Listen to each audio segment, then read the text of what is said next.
to go green. Hopefully you've learned a thing or two from that. Welcome back on the AM show. And this morning, we have quite an interesting discussion lined up. It's all about the NDC and its own collation of Tachiman South, the parliamentary election results. There, they are saying the candidate won the seat, but he should be the Member of Parliament for Tachiman South in the 8th Parliament of the 4th Republic. Joining us to get into that matter, Roxanne Nelson, Dafeamekpor is Member of Parliament for South Dai, and he has been gracious enough to join us this morning. Honourable, a very good morning to you. Good morning to you. Thank you very much for being here. It's a pleasure, having you join us this morning on the show. And maybe felicitations, congratulations are in order. Yes. South Dai retaining that seat. Quite a margin too. Yes. What was the margin this time around? It was 14,000. 14,000. Yes.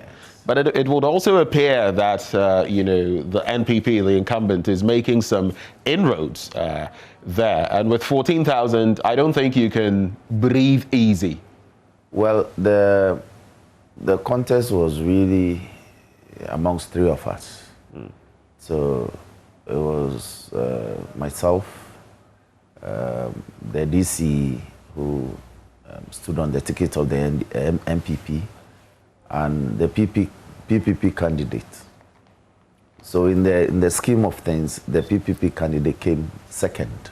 Right. He came second. And the DC. But yes, I agree that the DC improved from 500 votes in 2016 to 2,200. But it would be gains for other parties, and that can't bode well for your party, the NDC, especially as we see now that you've lost Hohoi. We lost Hohoi for three key reasons. What are the reasons? Three key reasons. One, for the unconstitutional decoupling of Central Kofi, Akpafu, Lolobi areas from the Hohoi constituency. Unconstitutional, you say? Unconstitutionally. The Lolobi and Akpafu group, they have put certain petitions forward and all of that. But are you then suggesting gerrymandering? Is that what you're suggesting? It's even worse than gerrymandering. So what is it? Constitutionally, Article 47(6) says that if the Electoral Commission, you have the power to create constituencies or to vary constituency boundaries. But if you do so, it will not be effective until the life of that parliament comes to an end. So nobody says that don't take SAL, as they are called, to other places, to other constituencies, or create a new constituency for them. Nobody says EC hasn't got the power to do so. But you cannot implement it now. It becomes effective from 2021. Right. Yes. But so what does that mean, basically? What it means is that EC sought to take them away from Hohoi and refuse to allow them to vote. And it's a constitutional aberration to actually deny the people the fundamental right of exercising their investor suffrage. But nobody appears to be interested in that matter. So we've seen the Guan, issue. We've seen Lolobi and Akpafu, and all of that. It's the Guan. It's the same people. Yes, exactly. But in the course of its work, the Electoral Commission. Yes. Don't you feel some leeway ought to be given, especially as it's a human institution and, it's conducted an election that by and large was able to deliver some, successes? Don't you feel that no, my brother, some of these, they should be given some leeway? Maybe you need to understand what they did. They asked the people to cast their presidential ballot. Right. And refused to allow them to cast the parliamentary ballot. How does that make sense when the organization of both elections are constitutionally time-bound? You just don't get up and organize parliamentary elections. You just don't get up and organize presidential elections. Indeed, we are supposed to do so 1 month, at least 1 month to the end of the term of the life of one parliament. So to organize another parliamentary elections, conditions will have to be triggered as outlined in the Constitution. So it's not something you do out of the ordinary. So once it's time for you to do that, you ought to have taken the appropriate legal steps, which you are mandated to do. And you feel the EC But hasn't they taken bastardized it. those steps? Sorry? You feel the Electoral Commission hasn't followed those steps? Yes, you decided to create a new region, all right? And create the new regional boundary in such a way that the SAL area is now taken to OT. Yeah. So the Constitution also frowns on that. Article 47(2) says that you cannot create a new constitution that straddles the boundaries of two regions. So in the first place, they erred. Now, Who erred? Who specifically? EC. Okay. Because the people resisted. So if you have hived off those people and taken them to OT, the natural thing to do was to have added them to Boem constituency. Right. You didn't do that. So you are toying with the emotions of the people. In one breath, you want to add them to Boem. Is that to say you disagree with the EC moving forward? This has happened, and they are saying that they're going to remedy the situation from next year. Is that not a positive step? How would they remedy it? So You've heard the Electoral Commission. It's a constitutional aberration that has to be No, but corrected. I am saying that the Electoral Commission has said that there are going to be provisions for those people. Moving on. How would they do it? They should tell us. Would they create a new constituency for them? And that actually brings me to this question. Now, at the start of the Fourth Republic, we had some 200, constituencies, so to speak. And now we have 275. Are there any? We went to 230. Yes. And now we have 200, 230, 275. Do you foresee that with all these reconfigurations of regions and all of that, and of course, like we're seeing in this instance, maybe more constituencies need to be created? Is that something that you foresee coming up in the Fourth Parliament? In fact, the idea was mooted quietly. It was mooted quietly? It was mooted quietly by this government. When? But I think about 2 years ago. Right. There was a small debate in Parliament, and it came up that perhaps we may have to, when we get to 300, we may have to put a ceiling. So they toyed with the idea. So it's probably likely that we may have 25 more additional constituencies to make it 300. Ahead of 2024? Yes, perhaps. Likely? Perhaps. I don't make those decisions. But the point I'm making is that I was present when the idea was mooted. But I'm sure they looked at a few things. Is that an idea you side with? Not necessarily as the NDC, but as Dafeamekpor. Why not? If you look at a constituency like Whole West, where my senior Vedra, his constituency stretches from all the way Honuta to Abutia Kisifli. If you look at large swathe of land. Large. And so an area like that can be affected. If you look at Domi Kwabenya, look at the population. Massive. Massive. Ashaiman. Ketu there are so many of them. Ketu South, Bantama.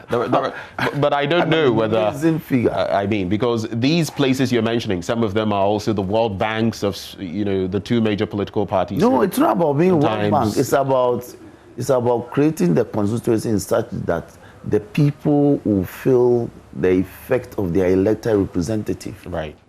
Now, if you ask one person, for instance, if some of the smallest constituencies, for instance, South Dine, I may consider myself as one of the smallest. Okay? If you compare me to the work that Ashaman does, he may not be fair. Honorable Norbert.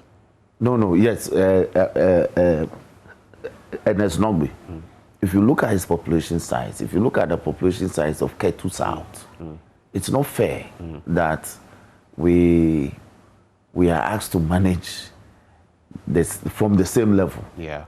So it makes sense that those that are so large in terms of population density could be, divided. Well, at least we thank God that the likes of Honorable Dogbe are not complaining about the work, because indeed you put yourselves up to serve the people. Yes. So that's the bottom line. But it's understandable. The reality. It is understandable what you're saying. So we'll be delving into the Tachiman South issue, but I just want to find out, what is the current state of the NDC, as of today?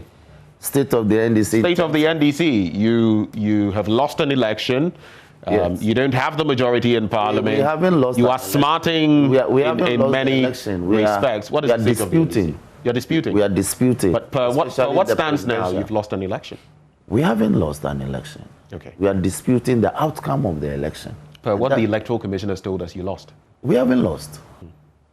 So now, what the situation is that I will have to take a court to make that determination. And you know that unless we concede, we didn't concede. Right. So the election is still in dispute.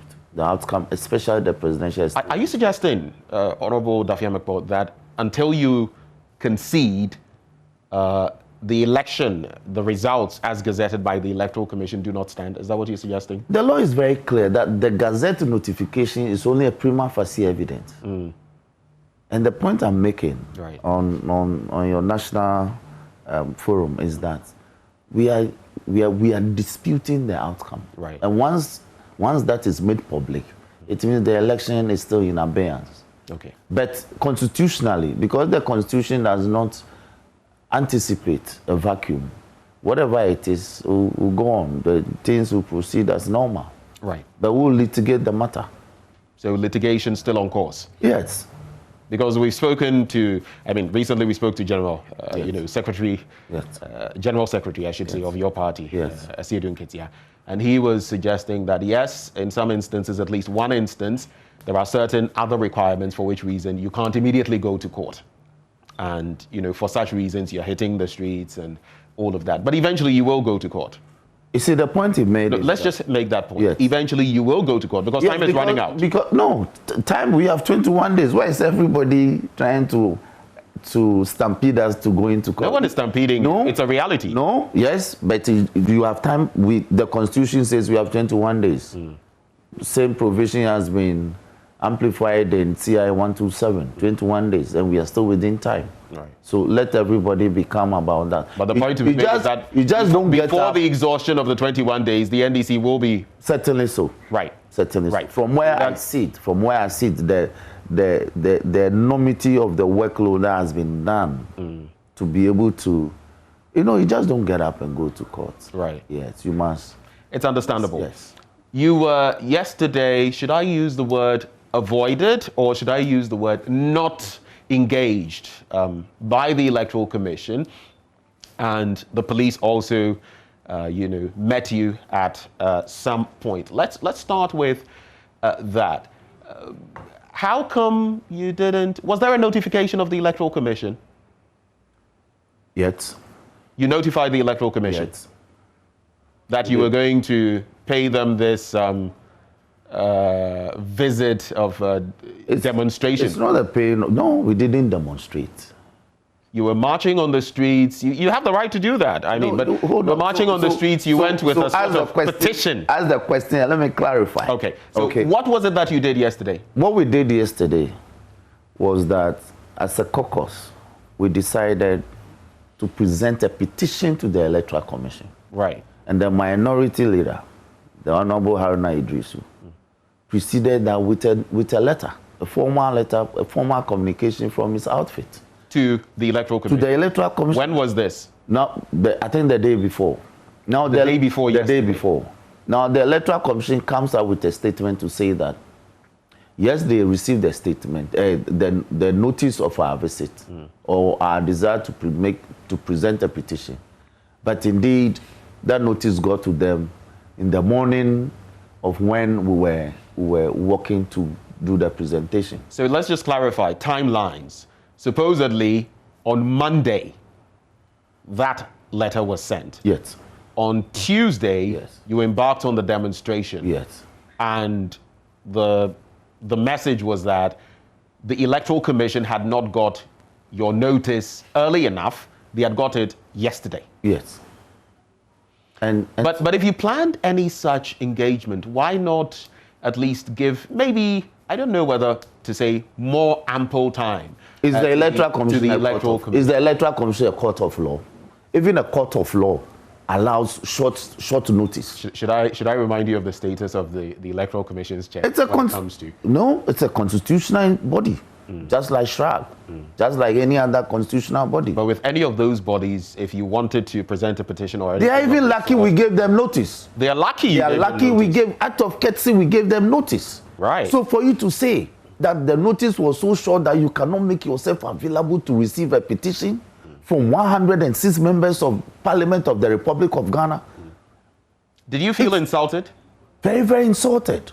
Right. To the extent that the regional police commander, Kosifori, will tell us that he will not allow us to present a petition to a constitutional body in the Republic of Ghana.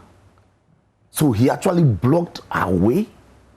The police was just trying to from what we've heard from them, maintain the peace. Which peace? You know, we were walking, 106 persons were walking a distance of 800 meters from the premises of Parliament to the headquarters of the Electoral Commission. Is 800 meters, less than 1 kilometer. Right. What sort of, why? This is an institution of state, one that, especially on the back of an election that you are disputing, yes. You know, there is some anxiety. You don't feel it was right for the police, are we disputing, for the police to be there, are we disputing the elections to prevent any happenings? You don't feel? Are we disputing the elections with bows and arrows and cutlasses? No, that's not the situation. They should stop. They should stop creating these things. What things? The fact that they are stampeding the NDC into becoming violent. Why? How so? We are walking peacefully, and then you commandeer a whole police unit to come and block our way.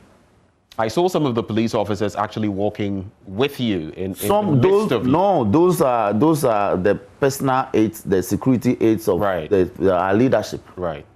They refuse to even give us men. They refuse. Look, you're saying, let's just make a point that you're saying so you notified the police. We notified the police. You know, when did you notify the police? Parliament has a divisional unit. Yes. We notified the divisional unit, and that's all that we were supposed to do.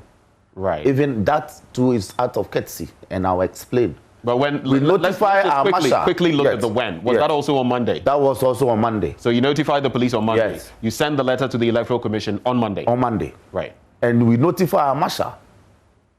So we had a clearance to go. But Kosifori overrode the other notice to the divisional commander in Parliament and did what he did.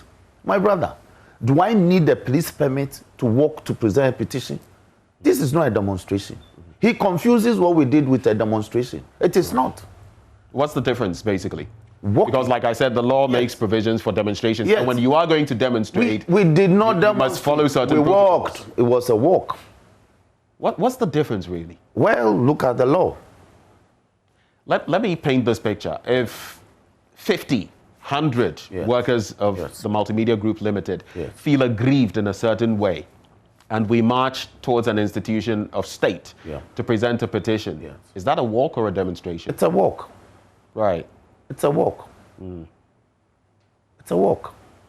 Especially if you can. But my problem is you're still failing to delineate the difference, legally speaking, because we're applying the law here between a walk and a demonstration. Let me tell you, when you hold placards, when you think that in the course of demonstrating your displeasure, your grievances, you may not be able to control your membership, then you notify the police.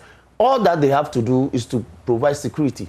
They are not supposed to come and beat you. They are not supposed to stampede you. They are not supposed to block your way and all that. Their duty is to come out of that notice to come and give you protection. Right. So others don't take advantage and misconduct themselves. Right. 106 members of Parliament not holding placards, holding a 3-page petition. Right. 19-paragraph petition. Right. One petition to go and present. And Ghana Police Service says that today we cannot do that. The police was... You recall... Hold on. No, let me give you an instance. Right. You recall that we did a similar thing. When Sam George, our brother Sam George, had an issue and we made a presentation, we presented a petition to the IGP. We also walked from the presence of Parliament to the CID headquarters. Nobody blocked our way. Was there any act of unprofessionalism in the way the police acted yesterday? They say they were merely doing their work. What sort of work? Was there any unprofessionalism in there? Of course. What was it? The unprofessionalism from the police service yesterday were this. One, to block the path of members of parliament from going to present a mere petition. A mere petition. We were not holding gadgets. We were not holding cutlasses. We were not holding placards. On what basis would you do that? Not even on the basis of security? What sort on the basis of preventing any encounters? Don't you foresee that maybe if you had met some of these, members of the Electoral Commission, there could have been some exchanges that would not have been pleasant? You are speaking of hypothetical situations. But it could have happened. Hypothetically. It could have happened. I have no idea. But presenting a petition and turning away, how could any of these could have resulted in a scuffle? All right. So you call it unprofessional. What are the contents of that 19-paragraph petition? That we demand that it's a fact that no official collation was done in respect of the Tachiman South public elections held, in respect of the presidential and parliamentary. Right. In blatant breach of Regulation 43 of CI 127. Right. And so on that basis, we're calling for collation of the results and to be detailed in the Form 1D and Form 1C in the Schedule to CI 127.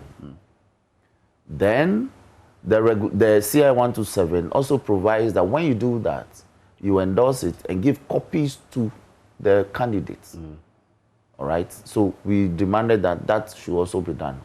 And then third, that the supposed declaration of the results, right, when no collation took place, was also wrongful in law. And so the collation should be done, properly so called. The collation sheet properly endorsed, copies given to the parties, then declaration done. Right. Yes. So those are the contents. And we added, I think paragraph 19 of the petition, we added that we're taking these steps notwithstanding any other steps that we may want to take, or not, notwithstanding any other further steps we may want to take in this matter. Okay. So that is basically without prejudice to whatever we may want to do. Right. What you wanted to present to the Electoral Commission yesterday. Yes. And you also cite later on, you also made mention of a polling station which was not added to the Tachiman South results in terms of the votes and all of that. Later, when there was that interaction with the minority leader Haruna Idrisu and the deputy. Officially, 5 polling stations were outstanding. Right. Okay. So if you heard the Electoral Commissioner herself properly, on the night of the 9th, she did indicate that she was making this declaration minus Tachiman South. Right. So we have not been told publicly when Tachiman South had been properly collated.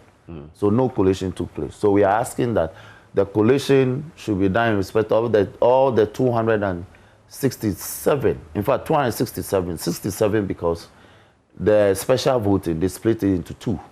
So, but in counting the results, they had to be merged into 1. Right. So now officially they have 266 polling stations. Right. And the collation had to be done in respect of all the 266 polling stations in Tachiman South. Right. And so the next move on Tachiman South is what? And I pose this question going back to what I asked you earlier about the legal remedies you're going to seek, because like it or not, the Court of Public Opinion will not deliver a verdict on Tachiman South. Even if the Court of Public Opinion did, it would not have any impact. I agree.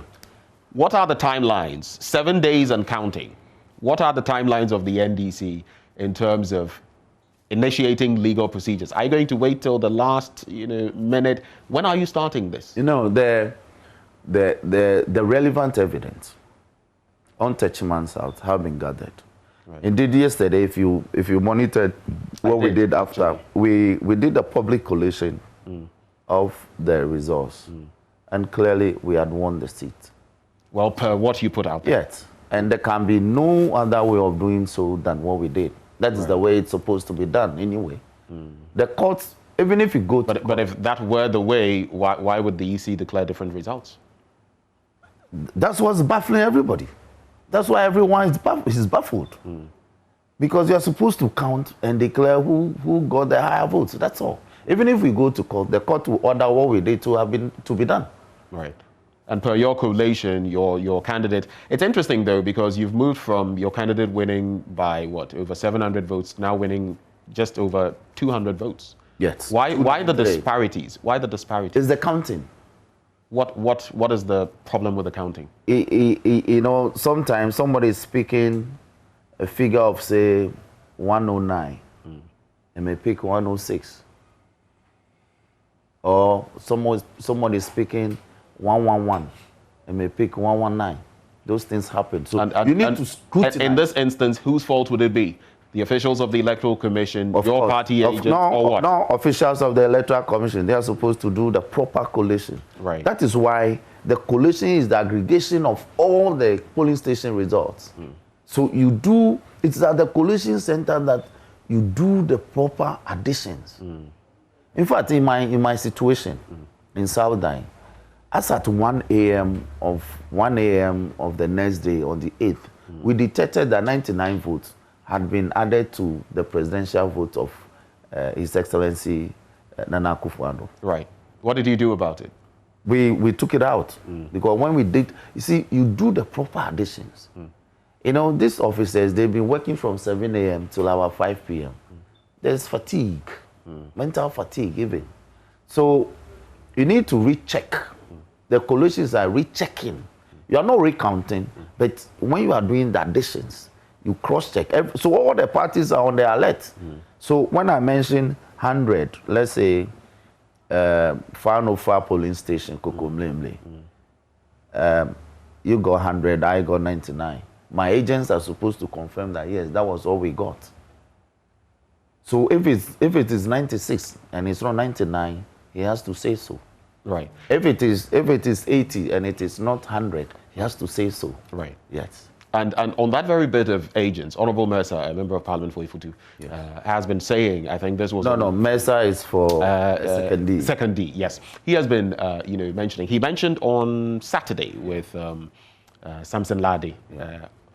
He actually made mention of the fact that some of your agents, suggesting that some of your agents might not have been on top of matters because they did their collation during the elections and they knew exactly what was happening. Their agents were feeding them with the information, that is the MPP. And so they were on top of matters, but it appears some of your agents were not on top of matters, and that has culminated in some of the problems you're having now with some of these disputed parliamentary seats. You see, let's make it very brief. Yes, I'll be very brief, but it's an illogical analysis to make. It's illogical. Yes. Why? Why? They're also contesting certain seats that we won, aren't they? Right. So were their agents sleeping?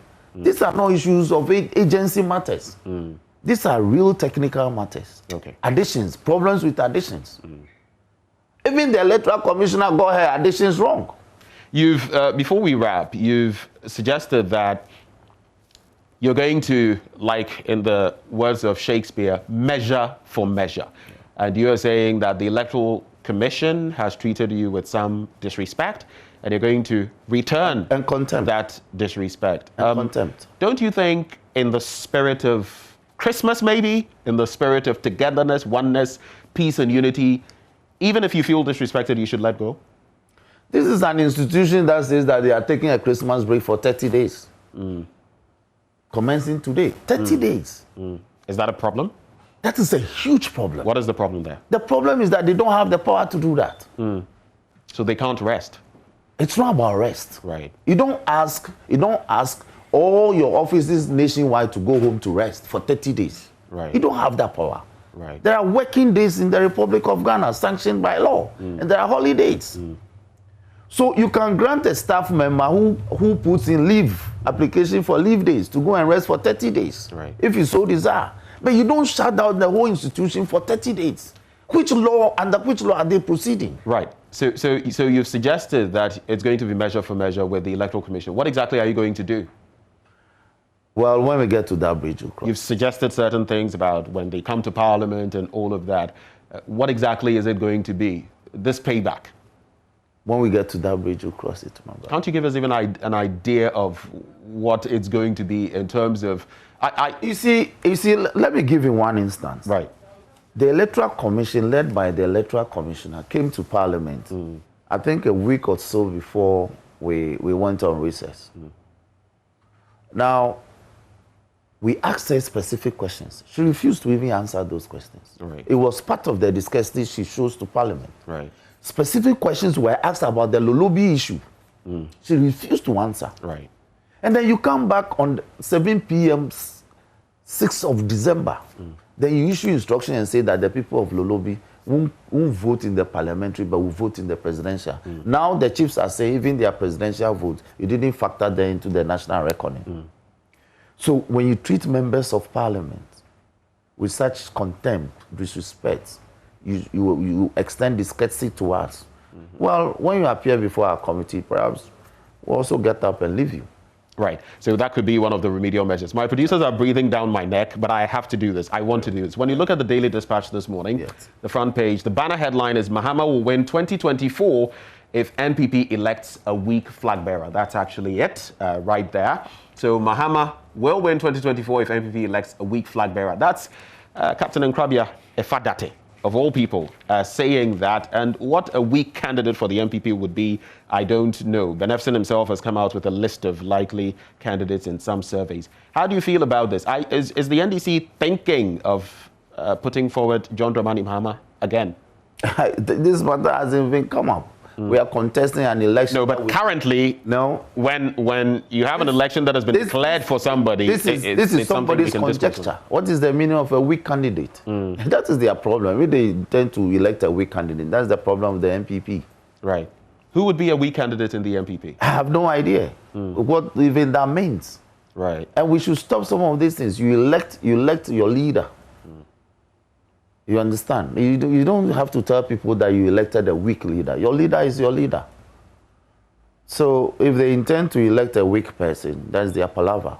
Could we see John Dramani Mahama in 2024? It's a possibility. Why not? Is it bad? Honorable Dafeamekpor, thank you very much for engaging us this morning. Roxin Dafeamekpor is a member of parliament, elect again, if I can put it that way, for South Dai. In the Volta region. And he's joined us for this discussion. Once more, thank you for joining us. It's my pleasure. It's been exciting. It's been exciting. I use the opportunity to extend Christmas messages to my people in South Dai, also to thank them very much for renewing my mandate. I'll continue to serve them at the highest level and with the best of my efficiency. Maybe you could express that in Ewe as well. But let's do some of that. South Dai interpreted Peki Pali Peve Tongove Akpenemi Bodum the Parliament. Mano Miango Awodo Sesen Alebe South Dai Onko Ajefiato Gato Adedu Blibo. Mazamon Popo Mado Blonya Ojogben Nyenem Yabete to Ajebi by Peve by Sakwe by Fegbe by Kamba Wawasi by Sanga by Chienu Avetile, Chame, Chanakpe, Gemini, Agodake, Atokuropo, Abui, Chita, Ahon, Kaira, Chate, Pebo, Metudume. Blonya Jogwenuanam Yabitelo. Viceman, thank you very much for joining us. And that is the Member of Parliament for South Dai.